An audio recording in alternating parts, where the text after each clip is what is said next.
bevo.com.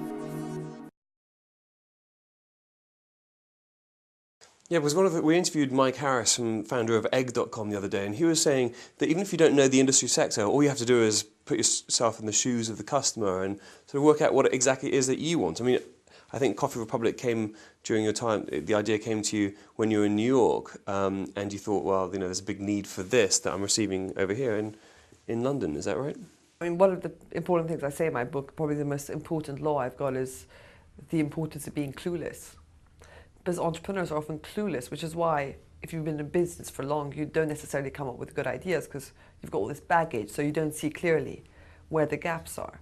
So the best way to see where the gaps are is be a customer. And actually, as Anita Roddick always used to say, you know, see what you're missing. If you've got a personal irritation and something you're missing, then by definition others are missing it too. And it's sort of almost a very sort of subjective thing for me often, and people are surprised by how, you know, people thought, if you want skinny lattes, how do you assume everyone else wants it? But it's a pretty fair bet if you're missing it, if you can't find it in the market.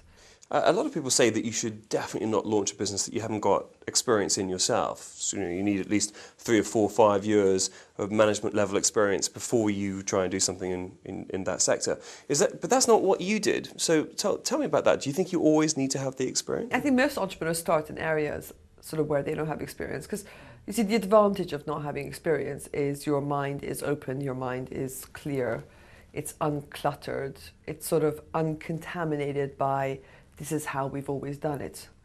And I think if you've always got this is how we've always done it, you can never see a new way of doing it. You know, which is why as we all get older, we almost become less creative because we have set ways of doing things. And there's a lot to be said for that sort of naivety, for the open mind. Because if you've got an open mind, you're looking out there and seeing the gaps. And if you haven't got an open mind, you're just obsessed about some big competitor you've got or wherever else.